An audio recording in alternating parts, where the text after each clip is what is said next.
Buenos días.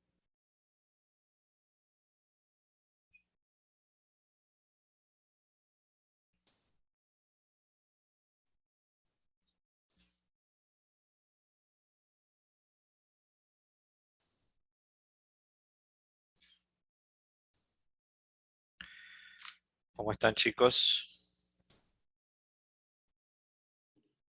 Buenos días, profe. Buenos días. Chicos, ustedes ven conmigo la materia de... Ustedes son de paralelo 12, ¿verdad?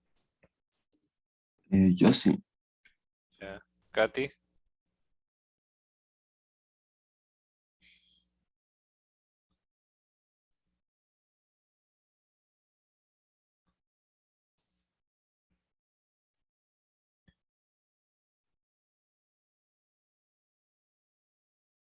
Katy Ortiz,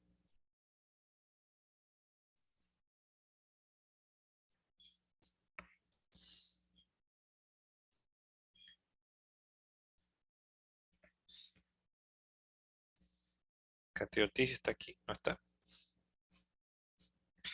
Ya, porque les iba a proponer algo. Miren, como ven, hay pocos participantes y eso es porque muchos de los que están en este curso pertenecen al paralelo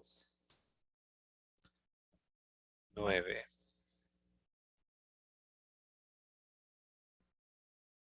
Rosa Quito, señorita Quito.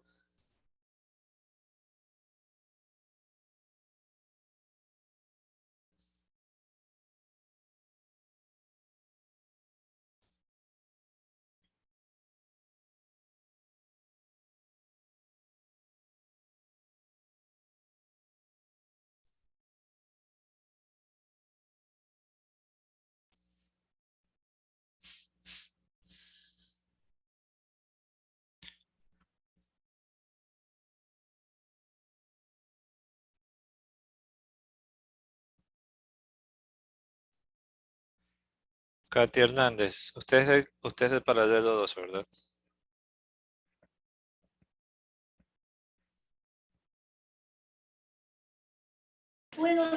Hola, profe. Sí, soy de paralelo 2. Jessica Brito, ¿usted de qué paralelo es?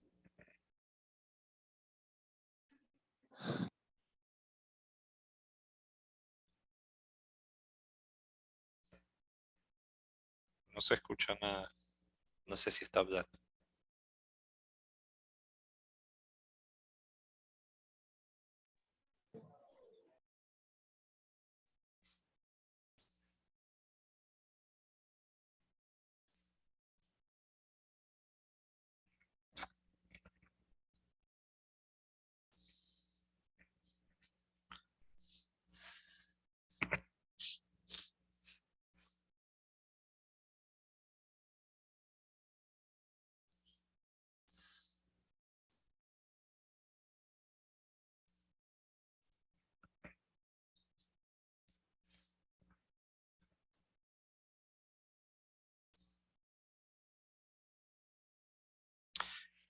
Bueno, no, lo que les iba a decir es que como prácticamente ustedes se dan cuenta, tengo pocas personas y esto es porque la mayoría de estudiantes que reciben este taller son del paralelo 9 y el paralelo 9 ve conmigo a las 7:30 de la mañana. Con ellos prácticamente vi lo mismo que, que vi en la clase. Por ello, prácticamente lo que van a ver ahora, lo van a ver en la clase en el paralelo 12, que es sobre el último tema de este taller es el párrafo de desarrollo, el párrafo de conclusión. Lo que les quería exponer era más bien, eh, no nos conectamos ahorita y en la clase, igual como ustedes van a tener la clase, ahí van a ver lo que técnicamente estaba planificado para el día de hoy.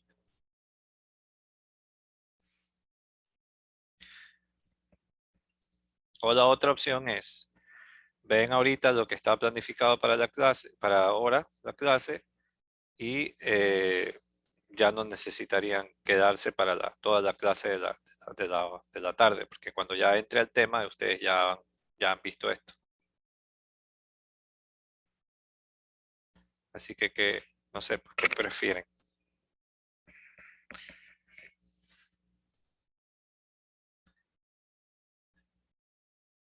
Jessica, ¿usted de qué paralelo es? Buenas tardes, profesor. Buenas Disculpe, tardes. es que estaba conectando. Yo soy de segundo semestre de cine. Me inscribí a este curso. O sea, no. Oh, ya, ya. Ujú. Perdón, ¿qué estaba diciendo? Algo No, estaba lo que pasa es que preguntando. estaba diciéndoles que, bueno, pero bueno, voy a tener que cambiar la dinámica porque tengo una persona que no es de este curso.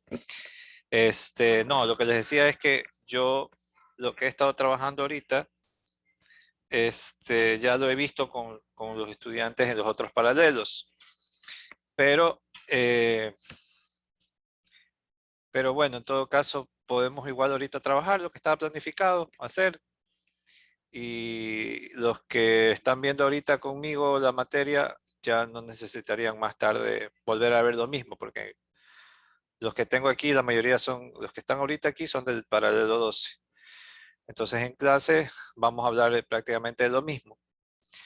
Entonces más bien ellos ya, como ya han visto lo que vamos a ver ahora, en clase ya, una vez que ya entre este tema, podrían retirarse. Por eso les preguntaba, pero siempre y cuando hubiesen estudiantes de paralelos, pero en su caso usted no es estudiante mía. En todo caso, igual, voy a hacer lo que tenía planificado, que es hablar del último tema de este taller. Bueno, voy a empezar a grabar. Ah, no, ya está grabando.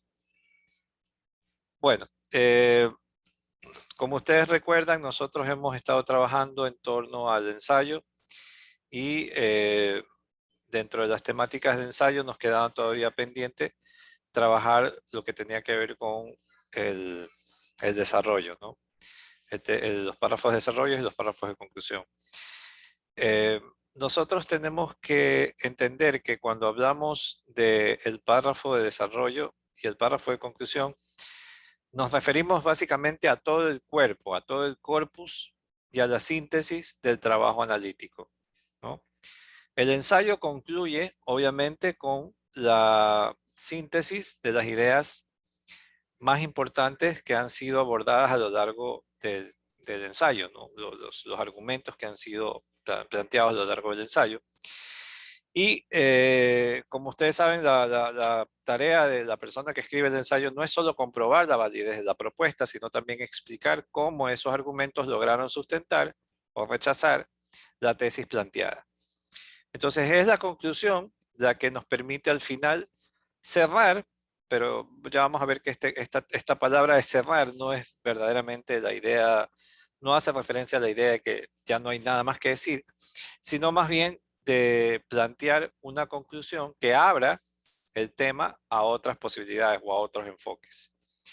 Entonces, de eso va a tratarse la sesión de hoy, que técnicamente no es la última sesión de este taller, de este taller de ensayo.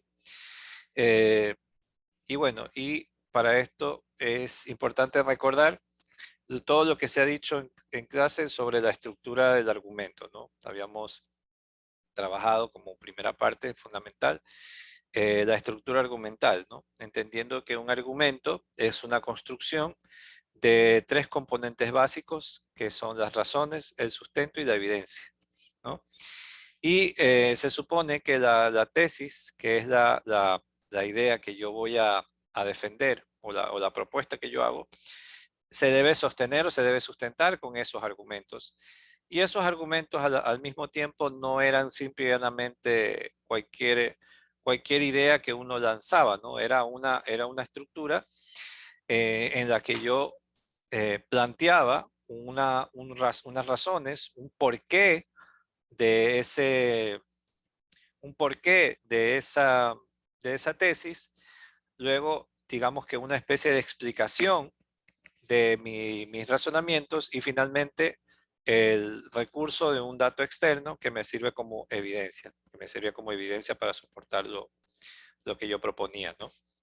Entonces, eh, voy a hacerles como una explicación a partir de tomar como base el desarrollo de un texto, ¿no?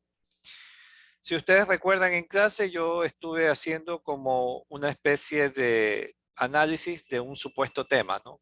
Que en este caso yo hacía el análisis o la delimitación del tema en torno al suicidio, ¿no? Recuerden que yo había hecho como un análisis, una delimitación, el tema, el enfoque, e iba construyendo paso a paso el tema del suicidio, ¿no? Y había establecido como tesis la idea de que la cuarentena, a partir de lo que sucedió ahora acá en el Ecuador, el COVID-19, la cuarentena podía provocar o generar conductas o deseos autolíticos o de deseos suicidas en algunas personas, ¿no? Esa era la propuesta. Y yo aquí he realizado como una especie de ensayo completo, ¿no? Como para ir explicando con el ejemplo cómo nosotros vamos armando el texto, ¿no? Como vimos una de las clases anteriores, cuando trabajamos sobre los párrafos de apertura, yo inicio este tema planteando una supuesta introducción con 2 párrafos de apertura, ¿no? Decíamos que al final la manera en que uno decide abordar el texto depende también del estilo de cada persona, ¿no? Y aquí yo empiezo el texto haciendo un abordaje a partir de un párrafo narrativo, en este caso de una anécdota, de algo que sucedió durante la pandemia, ¿no? Entonces yo empiezo el abordaje del texto así, ¿no? Esto es recién introducción, ¿no? La madrugada del 23 de marzo del 2020, al inicio de la pandemia de COVID-19, Paulina Carvajal se levantó para ayudar a su esposo diabético, a quien le estaba costando respirar. Llevó a su cónyuge a varios centros de salud hasta que recibió oxígeno y pudieron estabilizar su azúcar. A la mañana siguiente, nuevamente su esposo y ahora su padre habrían sido internados con iguales síntomas de problemas respiratorios. La mañana del 25 de marzo, ambos murieron. Paulina Carvajal aún no lograba superar la pérdida de sus familiares hasta que unas semanas después, su hermano de 51 años y su madre de 77 también sucumbirían al COVID-19. Paulina, quien manifestaba no tener deseos de vivir, se aferró a lo único que le daba sentido a su vida en esos momentos, sus 2 hijas. Por si acaso esta anécdota es real, ¿no? Es algo que le sucedió a una persona, una guayaquileña, que tuvo esta pérdida de 4 integrantes de su familia, y que en este caso yo lo uso como ejemplo para, digamos, contextualizar cómo por el tema del COVID-19, ¿no? Y cómo en una situación como esta, una persona de pronto podría verse llevado a cometer un acto de suicidio, ¿no? Ella incluso lo dice, ¿no? Y la entrevista lo expone, ¿no? Paulina, esta chica Carvajal, decía que ella había pensado mucho en matarse, ¿no? Había pensado en la idea de matarse, pero que lo que la detuvo finalmente fueron que tenía 2 hijas, ¿no? Que con su esposo había tenido 2 hijas y que lo que la detuvo para cometer el suicidio fue prácticamente sus 2 hijas. Entonces, obvio, si no hubiese tenido sus 2 hijas, seguramente ella se hubiera matado, ¿no? Casos como antes mencionado. Entonces, este primer párrafo viene que lo uso yo como apertura, me sirve como contextualizar, ¿no? Y luego viene el párrafo de presentación, en este caso de problemática, y al mismo tiempo donde yo planteo la tesis. Casos como el antes mencionado no solo ocurrieron en Ecuador, pues las muertes por esta enfermedad aún se dan en la actualidad. La pandemia no solo afectó la economía de los países, sino también ha sido un duro golpe a la psiquis de los individuos, quienes han tenido que enfrentarse a la muerte de familiares y amigos y sobrellevar la pérdida. Lo que en muchos casos resultó más crítico para algunas personas durante cuarentena. Esto debido a que no contaban con asistencia psicológica o algún tipo de soporte emocional. Y ahí la idea que viene a continuación sería la tesis. Yo la he puesto así como en rojo y como una idea así separada, como para que entiendan que aquí es donde se expresa la tesis, ¿no? Existe una correlación entre la cuarentena y el aumento de casos de ideación suicida y conductas autolíticas, ¿no? Esa es la tesis porque es la propuesta que yo estoy haciendo. Que la cuarentena ha provocado el aumento de casos de ideas suicidas, ¿no? Obviamente la tesis se debe plantear dentro del párrafo, ¿no? Como si fuese dentro de la idea, que sería exactamente lo mismo que decir esto debido a que no contaban con asistencia psicológica o algún tipo de soporte emocional, lo que pone en evidencia una correlación entre cuarentena y el aumento de casos de suicidio en conductas autolíticas, ¿no? Entonces, hasta aquí es lo que nosotros en el proceso de elaboración de ensayos estamos, ¿no? Y lo que viene a continuación ya sería la parte del desarrollo.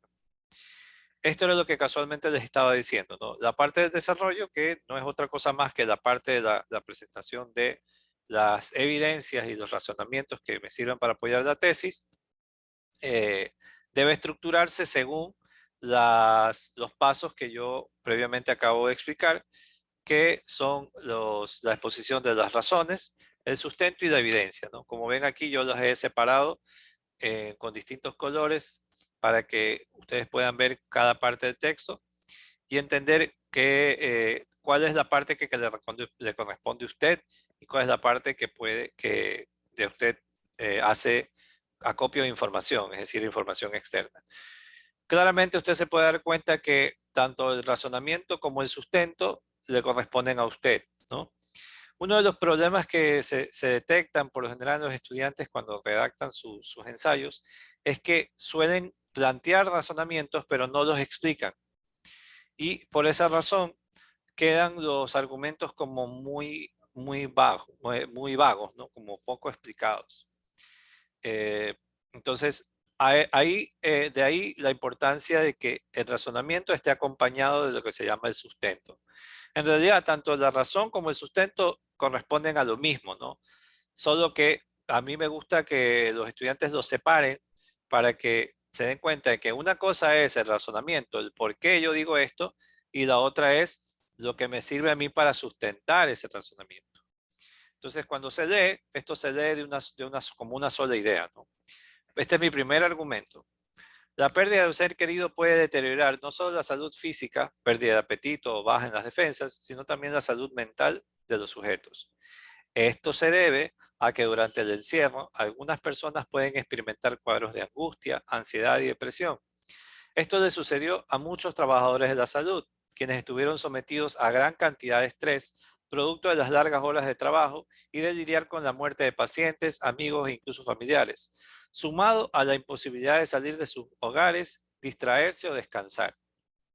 Como ven, este es el razonamiento que yo hago a partir de lo que yo puedo plantear sobre el tema y la manera en que yo sustento el hecho de que en determinados tipos de situaciones que generan mucho estrés, una persona se puede ver abrumada por tantas cosas y eso podría llevarlo a pensar en algunas ideas, ¿no? Suicidas.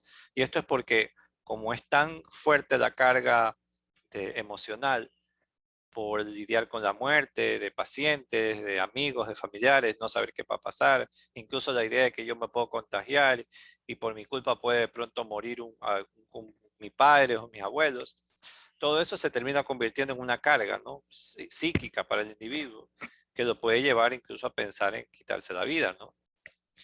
Entonces, la evidencia, como ven, en este caso, corresponde a esa información externa que yo uso y que me sirve para sostener algo de lo que yo estoy diciendo. Aquí en este caso yo utilizo como evidencia lo que dicen la psicóloga Esther Martín y la doctora Teresa Pacheco, quienes dicen programar intervenciones psicológicas con el personal que trabaja en los centros y los servicios sanitarios evitaría el desarrollo de problemáticas de salud mental y una mejor gestión e integración de las situaciones experimentadas. Esto obviamente reduciría en gran medida los sentimientos depresivos y los deseos de cometer actos contra la propia integridad, ¿no? Entonces, aquí tenemos un primer argumento. Todo esto, por si acaso, es un primer argumento. Es un argumento 1. Todo esto es un solo párrafo que sustenta mi idea inicial, mi tesis inicial, que es la incidencia que tiene la cuarentena en los casos de suicidio, ¿no? Luego, tenemos otro argumento. Asimismo, hay una parte que es mía y otra parte que proviene de una fuente citada, ¿no? Si lo anteriormente expuesto se le agregan otros factores como la violencia intrafamiliar, los trastornos por consumo de alcohol, el abuso de sustancias y las sensaciones de pérdida, todos estos pueden incrementar el riesgo de que una persona decida quitarse la vida, ya que si una persona se encuentra en un ambiente negativo, los deseos autolíticos pueden exacerbarse. Es decir, que ahora yo voy a decir que también hay otros factores como son cuestiones relacionadas con la violencia, el consumo de alcohol y todo, que pueden también elevar la posibilidad de que una persona desee cometer suicidio. Y aquí ahora voy a plantear una evidencia que explica algo en función, en este caso, de un ejemplo o de una situación que tuvo los mismos efectos, ¿no? Esta dice, según afirma Cuesta, María Luisa, ¿no? Cuesta ML, porque estamos haciendo el formato ya incluso como formato APA. Luego del terremoto del 16 de abril en Pedernales, Ecuador, se determinó una relación estadística entre la conducta suicida de los afectados, en su mayoría de sexo masculino, y la presencia de factores de riesgo, consumo de alcohol, depresión, desempleo, pérdidas económicas y pérdidas familiares. Se encontró 35.6% de conducta suicida entre los pacientes con estrés postraumático. ¿De qué me sirve esta cita y por qué en realidad esta cita, que se refiere a otra situación, responde a la tesis que yo estoy diciendo? ¿Quién me puede dar una respuesta? ¿Por qué esta evidencia me sirve para lo que yo estoy planteando?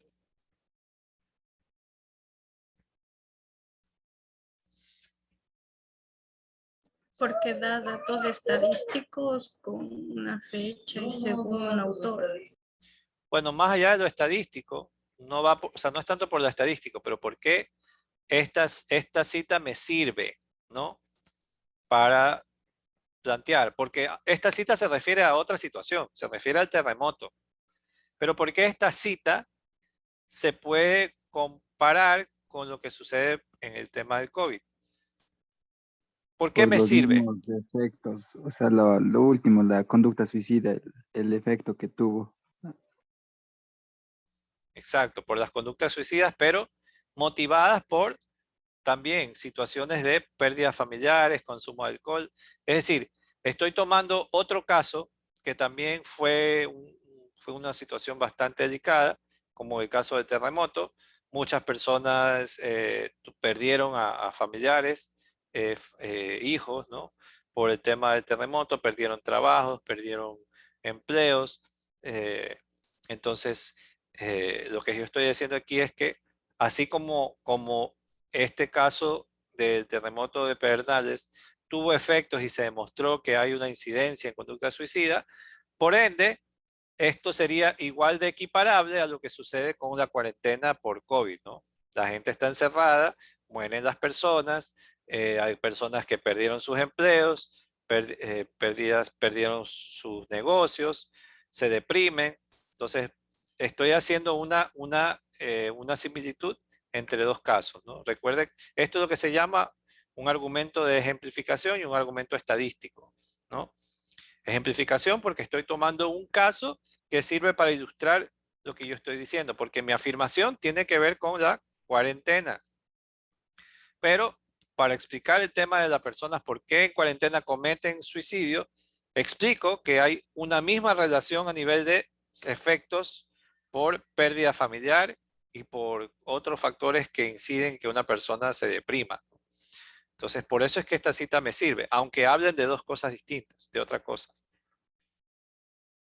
Finalmente, el tercer párrafo, en este caso ya no lo voy a hacer en torno a las ideas anteriores, sino más bien a otro enfoque, a otra manera de ver el problema. Y planteo aquí que aunque no existen datos concluyentes que certifiquen la relación de la cuarentena por COVID con el suicidio, resulta lógico pensar que hay casos de personas, en su mayoría mujeres, que se vieron obligadas a recluirse con sus parejas o exparejas, viviendo situaciones de maltrato físico y emocional.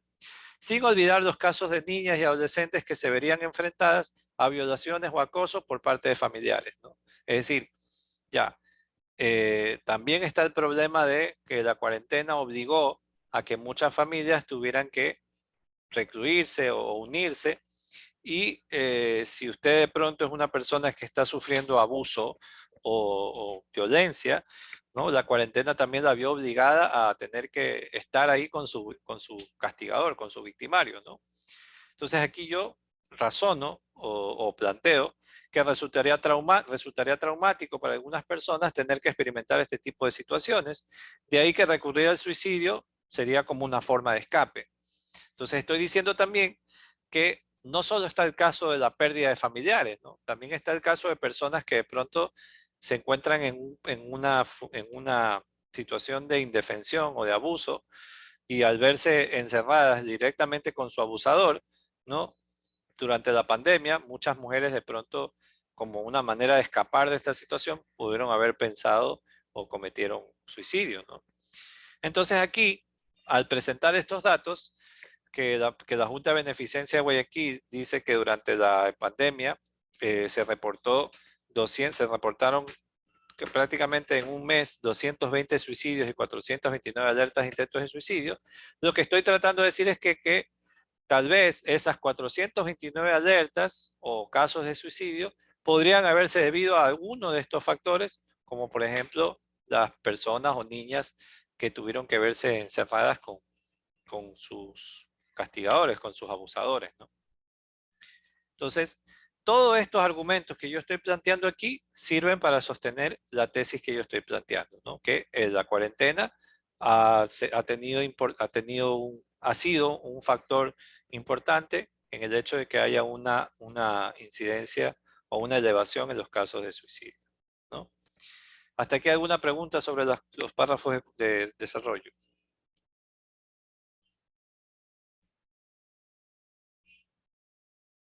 ¿Está claro?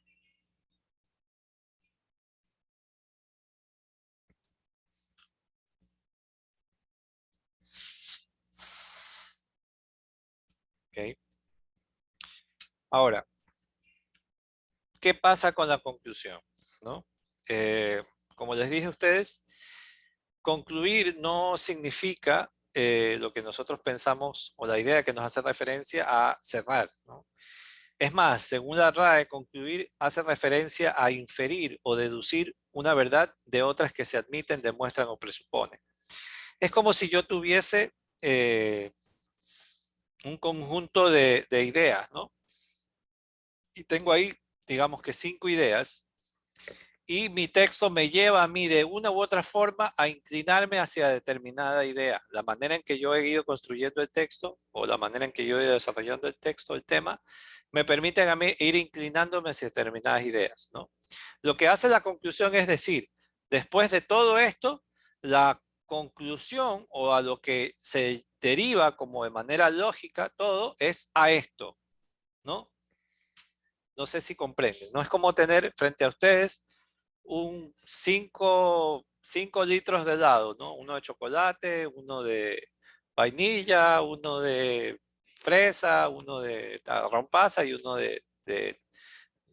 yo qué sé, de melón. Y la relación analítica del desarrollo te permite a ti ir como dirigiéndote hacia una de esas lecturas, ¿no? Si tú de pronto haces un análisis, ¿no? De cuáles son los gustos de las personas por los helados, y resulta que el desarrollo te va diciendo que hay una predilección por el chocolate, ¿qué es lo que hace la conclusión? Decir, todo esto que yo he desarrollado me lleva a este tipo de helado, ¿no? A esta conclusión. Pero fíjense que concluir no significa que ya, el hecho de que esta investigación determine que a las personas les guste este sabor de chocolate, no implica que es solo este sabor. No sé si comprenden la diferencia, ¿no? Que concluir no es cerrar. ¿Sí? ¿Comprende? ¿No? Es como Entonces, sintetizar, profe, de nuevo todo, diga, y, o sea, para que sea un poco más contundente. Hay como argumentar también en la conclusión, en el último párrafo de nuevo, ya solo se sintetiza y o muere ahí. sea, sí, ya vamos a ver, ¿verdad? O sea, en el párrafo de conclusión hay como la oportunidad de plantear ideas que son más propias, ¿no? Que es como el único espacio en que se puede uno plantear eh, una idea, perdón.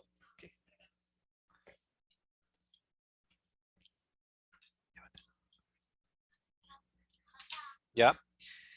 Claro, es la síntesis en efecto, pero es más que nada una forma en la que tu trabajo te lleva. O sea, son como las reducciones lógicas a las que lleva, ¿no? Supongamos que tú estás haciendo, como decía ya, digamos que vas a hacer un trabajo, una investigación sobre el gusto de las personas, el sabor preferido de los guayaquileños, ¿no? Y haces una encuesta y todo, ¿no? Y resulta que tu encuesta determina que hay una predilección hacia un sabor de helado, ¿no? El chocolate. Entonces, la manera que tú has hecho, la manera que tú has desarrollado el tema, obviamente te va a ir llevando hacia ciertas deducciones o hacia ciertos caminos que ha seguido el desarrollo. Pero nada dice que ese desarrollo tiene que ser exactamente esa conclusión, ¿no? Es decir, la conclusión llegó a ese punto porque la investigación la llevó a esa observación. Si hubiesen habido otras variables, otras condiciones, tal vez el resultado habría sido otro, ¿no? Por eso es que cuando hablamos de conclusión, no podemos hablar de cierre. No es que el tema se cerró y ya es una verdad admitida que a los ecuatorianos les gusta solo el sabor de chocolate, ¿no? Es decir, esa investigación nos arrojó a esa reducción lógica, como a ese resultado lógico, pero no se puede considerar como una verdad total. Es la verdad relacionada con ese curso de acción o ese curso de desarrollo que tú usaste, ¿no? Que tú fuiste desarrollando. Tu investigación te lleva a eso. Entonces, lo que hace finalmente la conclusión es básicamente reiterar la tesis, ¿no? Tú has creado toda la herramienta para que tu trabajo llegue a eso. Porque al final es lo que tú quieres comprobar, ¿no? Se supone que tú tienes una propuesta, una postura que tú vas al lector, a la persona que vaya a revisar tu trabajo, tú lo vas a llevar a eso. Finalmente eso es lo que tú quieres, ¿no? Que todo el desarrollo le permita a ese lector determinar que la conclusión lógica es esto que yo estoy planteando, la tesis que yo estoy defendiendo, ¿no? Y básicamente lo que haces también es dar respuesta a unas preguntas iniciales que tú te hiciste, porque recuerdas que el planteamiento de la tesis surgía de una pregunta de investigación, ¿no? Decíamos en clase cuando hacíamos la idea del tema, ¿no? Sobre el suicidio, decíamos, bueno, si muchas personas están encerradas en sus casas, ¿no? Y mueren personas y son los únicos familiares, ¿qué efectos podría tener esto en las personas, ¿no? ¿Qué efectos tendría la cuarentena a nivel psíquico en las personas? Entonces uno se pone a investigar y determina que, bueno, tal vez las personas que están en esa situación podrían estar llevadas a cometer suicidio porque se encuentran totalmente afectadas, ¿no? Y eso te permite a ti establecer una inferencia, ¿no? Una inferencia que te lleva a ti una tesis, a una propuesta, ¿no? Que en efecto la cuarentena ha hecho o ha incrementado los casos de suicidio.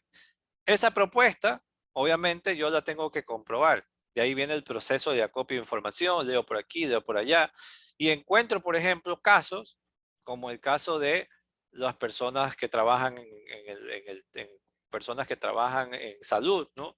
Que tienen que ver estas situaciones, tienen que ver casos de personas que mueren, y todo eso de una manera afecta psíquicamente, te deprime y puede llevarte a cometer suicidio. También está, por ejemplo, el caso del llamado el estrés postraumático, ¿no?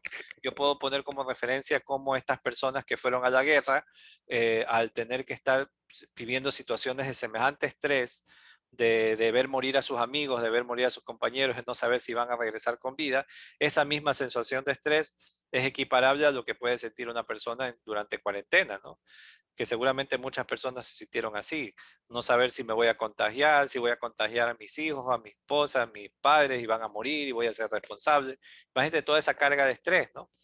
Entonces, una vez que yo tengo toda esta información, si te das cuenta que tu trabajo te va llevando solito, bueno, no solito porque has hecho todo un trabajo, te va llevando a unas conclusiones lógicas.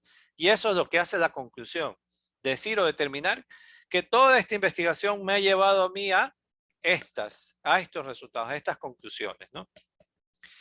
Eso es porque la conclusión básicamente tiene a nivel de estructura un proceso, ¿no? Básicamente usted en el ensayo usted ha mantenido como una especie de debate con su lector, ¿no? En el que usted le ha dado argumentos, le ha dado evidencias y al final lo que usted hace es simplemente dar a conocer cuáles son los resultados de todo esto, ¿no? Generalmente la conclusión se compone de dos partes básicas, ¿no? Una que es la recapitulación del desarrollo, que en otras palabras es esa síntesis, es decir, todo esto que ha dicho el trabajo o estas ideas que tenemos aquí llevan a una idea final, que es la idea que tú construyes, ¿no? Entonces, básicamente una conclusión tiene dos partes. La recapitulación, que es una especie de resumen, una síntesis de las ideas importantes que tú has ido desarrollando, y la idea final, que en este caso es el único espacio en el que usted puede emitir una idea más de corte personal. Es decir, la conclusión es el único espacio en el que usted, ahora sí, autor, puede emitir una opinión más libre, más subjetiva, porque obviamente has llevado al lector a ese camino, a esta conclusión, a esta síntesis, ¿no? Ahora, como vemos, la conclusión dice tiene dos componentes, una recapitulación y una idea final. Como acabamos de decir, esa recapitulación es un breve resumen que usted crea con la finalidad de dar una visión de conjunto de los resultados. O sea, todo esto que acabamos de leer, la idea A, la idea B y la idea C, nos permiten concluir entonces esto, ¿no? Entonces vemos que la conclusión tiene dos componentes, recapitular y luego la idea final, que también se considera como una propuesta, o en este caso es lo que el lector finalmente propone de la interpretación de los resultados. Por eso es que esto se otorga más bien, tiene un significado más bien de opinión, pero es una opinión más de tipo general, ¿no? Ahora, como vemos, no existe una sola forma de concluir, ¿no? No es que concluye, usted hace una recapitulación y ya, ¿no? Las conclusiones también pueden hacerse de distintas formas. Y esto es, primero, concluir con una restricción de resultados. Es decir, cuando usted condiciona su investigación en torno a una forma de observar el fenómeno. Ya lo voy a explicar porque aquí tengo ejemplos de cada caso. La otra es concluir con una comparación de los resultados. Es decir, usted concluye comparando lo que ha investigado con otras investigaciones para establecer una deducción, ¿no? O sea, mi documento dice, ha trabajado A, ¿no? Y ha descompuesto A, he dicho cómo A se genera acá, ha dicho cómo A significa lo de acá, y en tu conclusión tú dices, se puede entonces concluir que A, en comparación con lo que dicen otros trabajos como B y C, es este resultado, ¿verdad? Esa es una conclusión comparativa. La otra es una conclusión de extensión de resultados hacia otros campos aplicados, ¿no? Supongamos que usted está haciendo una investigación sobre, digamos, la educación en artes, ¿no? La educación en artes beneficia a la universidad o tiene beneficios a la universidad. Ok, esa es su investigación. Pero una conclusión que hable de extensión a otros campos de aplicación es básicamente decir que esto que está aquí no solo beneficia a la universidad, sino también tiene beneficios para la persona que se educa, los educandos e incluso el sistema educativo del Ecuador. Es decir, concluir de manera abierta diciendo que estos resultados pueden aplicarse a otros campos. ¿Hasta ahí está claro? Profe, yo tengo una preguntita. Si mi ensayo se trata de más que un ensayo argumentativo, un ensayo expositivo sobre la obra de un autor, de un libro, ¿yo tengo que defender la idea del autor? ¿O qué defendería en la conclusión si es un ensayo expositivo? Si tú estás haciendo un ensayo expositivo, el ensayo expositivo debe remitirse a plantear lo que dice el libro. Lo que tú haces en la conclusión es decir que en efecto el libro de este autor presenta tales o cuales ideas y se puede concluir tal cosa, ¿no? Pero en el ensayo expositivo no hay argumentación. O sea, no hay argumentación suya, sino de la que dice el autor.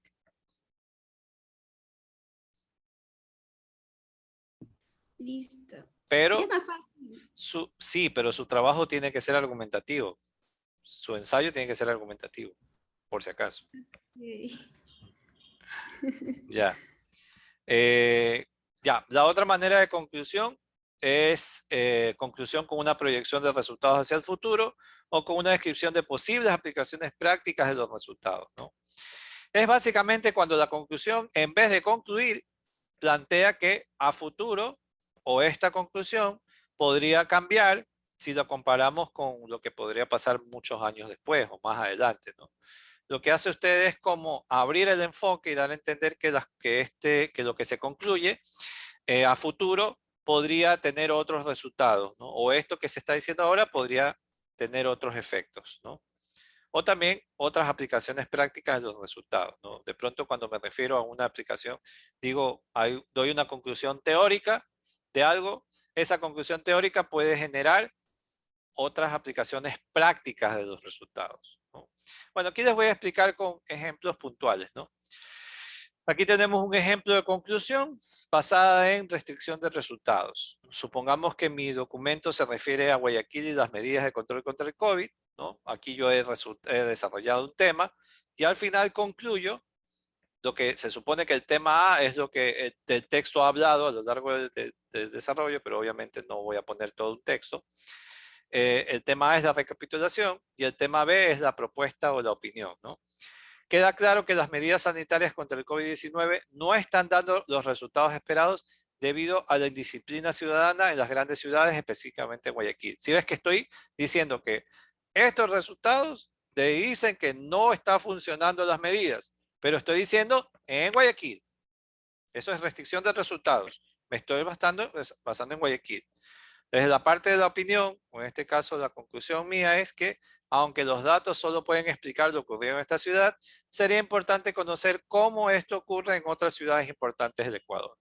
Aquí estoy diciendo que estos resultados son los de Guayaquil, por lo tanto, solo nos remitimos a esto, ¿no? Podría ser interesante ver otros resultados. Eso es una conclusión basada en restricción de resultados, ¿no? Que ven con ustedes como es como abierta, es específica pero abierta al mismo tiempo. Específica porque dice, ok, todo esto que hemos determinado sirve para decir que las medidas no están funcionando, por lo menos en Guayaquil, ¿no? Y usted puede decir, de pronto hace otra investigación y determina que es igual en todos lados, eso es otra cosa, pero aquí su conclusión usted la hizo restrictiva, ¿no? Ahora, existen, como decíamos, las conclusiones basadas en comparar los resultados con otros resultados. Aquí tenemos un caso de un supuesto ensayo que planteé en su desarrollo que nadie votó por Lazo. Ese sería un poco el título. Y aquí el punto A sería la recapitulación que plantea lo que ha dicho su documento, ¿no? Los resultados de las últimas encuestas ponen en evidencia, a pesar de lo que proponen otros analistas políticos que señalan que Guillermo Lasso arrasó en las encuestas, que en realidad él no ganó las elecciones, pues pudo más el odio hacia el otro candidato que una verdadera decisión popular. Lo que estoy diciendo en esta recapitulación es que él en efecto gana los votos, pero no gana, digamos, no gana por una elección de que la gente haya querido votar por él. Eso es lo que dice el documento. No ganó porque la gente haya querido votar por Guillermo Lasso, sino porque ganó porque la gente no quería votar por el otro, ¿no? Entonces lo que yo estoy diciendo aquí es que lo que yo digo en mi texto es contrastado con lo que plantean otros analistas, que Guillermo Lasso arrasó. No arrasó, no ganó. O sea, él en realidad gana, pero cuestión más bien que porque los otros no querían al otro candidato, ¿no? O sea, es como que elegimos al mal menor, ¿no? Y el punto B sería la idea propia, ¿no? Todo esto nos deja como lección que somos un pueblo que se deja llevar por las pasiones y somos incapaces de pensar críticamente al momento de elegir a nuestros gobernantes. Si ves que en este caso la conclusión es más reflexiva, ¿no? Sobre cómo actúan las personas que eligen, ¿no? A sus gobernantes.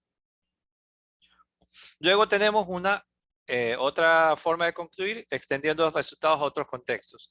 En este caso, esta sería mi conclusión del texto que yo puse de ejemplo sobre el suicidio, ¿no? La comprobación del vínculo entre la cuarentena y las muertes por suicidio durante la pandemia de COVID-19 no solo ponen en evidencia una problemática que debe ser tomada en cuenta, sino también la necesidad de que las leyes, fíjense, ese es el otro contexto legal, establezcan protocolos en caso de futuras cuarentenas que permitan precautelar la seguridad de personas en situación de indefensión. Es decir, que debería haber un protocolo en caso de otra cuarentena que qué pase con estas personas en situación de indefensión. Es decir, personas que tienen en su círculo familiar a una persona agresora o una persona violenta, ¿no? A las leyes que pueden hacer, ¿no? Y luego planteo mi opinión también, ¿no? Esto también puede ser un importante llamado a las autoridades para que creen campañas de salud mental que le permitan a los ciudadanos saber cómo lidiar con emociones en situaciones extremas. Es decir, no solo el tema da para no solo el tema da como para hablar de lo que tiene que ver con el aspecto psicológico, sino también el aspecto legal. Y yo contribuyo a otro contexto que sería el aspecto de la comunicación, ¿no? Crear campañas de comunicación enfocadas en la salud mental para saber cómo las personas pueden lidiar emociones. Esas son conclusiones que extienden los resultados a otros contextos. Esa es otra forma de concluir. Y la otra forma de concluir, como era de proyectar los resultados o posibles aplicaciones prácticas, ¿no? Es cuando usted piensa en situaciones que pueden devenir a futuro de lo que se investigue, ¿no? Un momento.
Ya.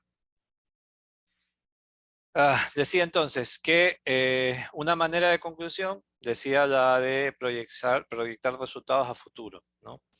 Aquí tenemos un caso, un texto que habla sobre el peligro de los datos. Dice, no hay libertad que no venga acompañado de un riesgo. Si unimos los campos analizados hasta la hora, el peligro es evidente, ¿no? Más datos para obtener gracias a la genética y la informática y que pueden ser enviados a cualquier rincón del mundo. En pocos segundos, la policía puede recibir información de primera mano sobre un ciudadano sueco retenido en Nueva York. Solo hay que poner en marcha los ficheros correspondientes y hacerlos circular a través del Atlántico, ¿no? Aquí yo estoy diciendo, o en este caso el documento habla sobre los riesgos de los datos, ¿no? De cómo la información va de un lado a otro y puede, digamos que atentar contra la libertad, ¿no? O sea, que de todos modos la facilidad con la que los datos se distribuyen nos pone a nosotros como perdemos algo de libertad, ¿no? Eso es lo que plantea, ¿no? Entonces, al mismo tiempo yo puedo hacer proyecciones a futuro, ¿no? Y aquí digo, la transmisión de datos potencia la democracia y el libre acceso a la información. Eso es lo que está diciendo el texto. Pero también potencian las posibilidades de los dictadores. Hitler tenía la radio, pero futuros Hitlers tendrían una red de comunicaciones que alcanzaría a todo el mundo. ¿Qué estoy diciendo aquí? Que si bien es cierto, la capacidad de transmisión de información es importante, ¿no? Esto podría significar también que a futuro, personas o dictadores o personas con este poder, con este grado de información, podrían prácticamente manipular, ¿no?, al mundo con esa información, ¿no?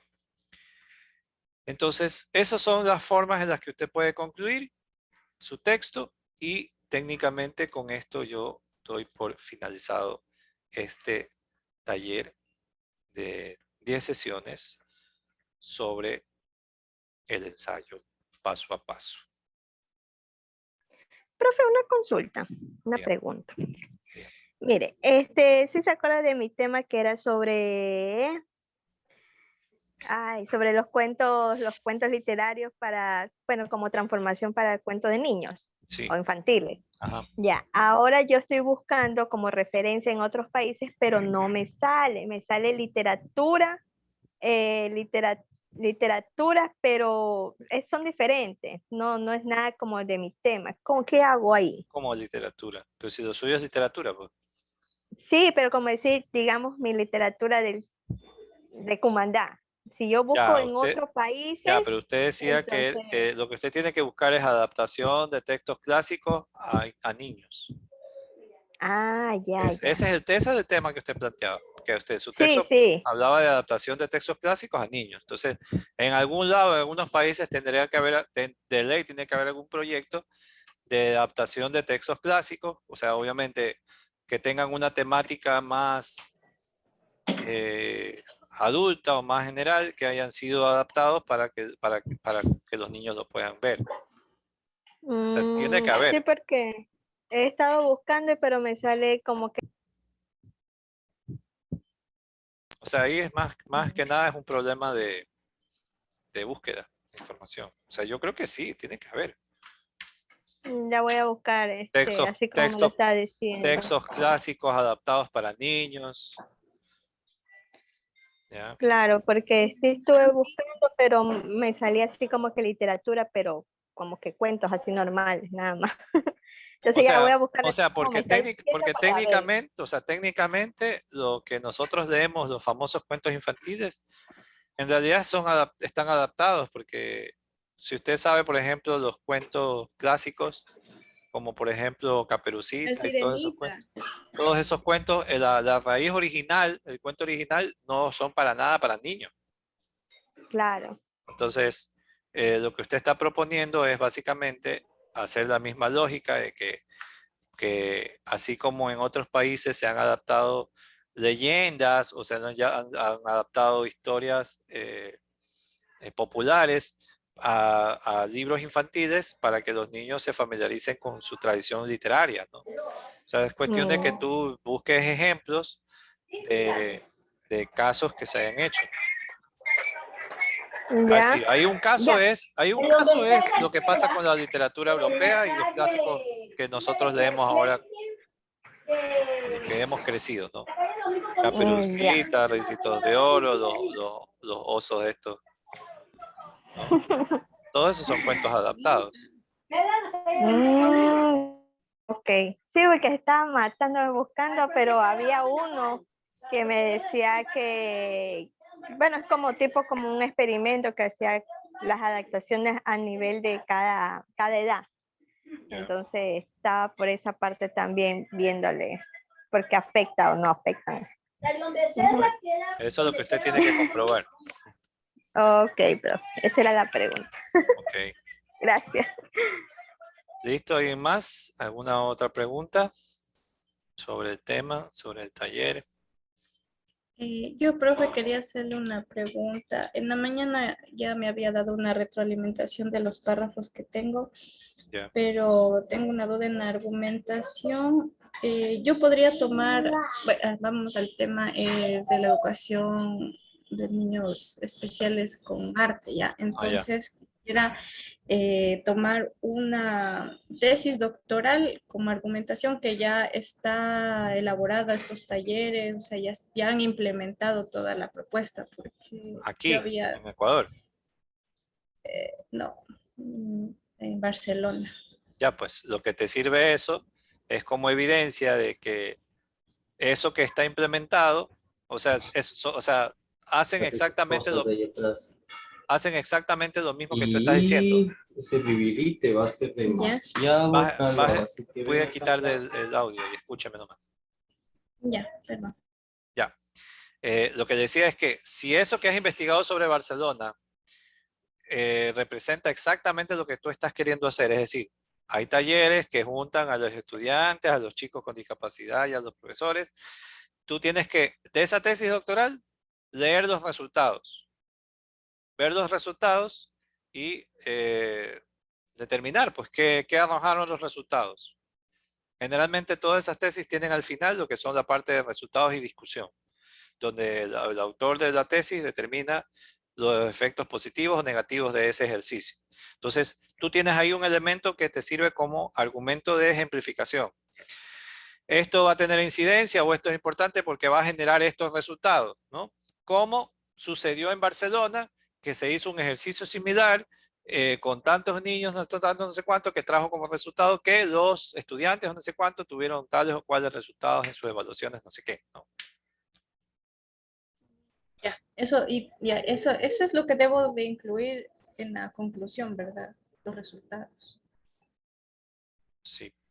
Entendí mal. Ah, ya, ya. O Ya, sea, en la profe, muchas conclusión lo gracias. que hace es todos los resultados que usted ha determinado, como decir una recapitulación, como se acaba de decir, como ya se expresó en el desarrollo, el exponer a los estudiantes de temprana edad a recibir clases con los estudiantes con discapacidad genera tal cosa, tal cosa, tal cosa, tal cosa, se puede concluir entonces que esta será una actividad que va a beneficiar de manera significativa al crecimiento de los futuros profesionales en pedagogías, en artes y bla, bla, bla, y bla, bla, bla.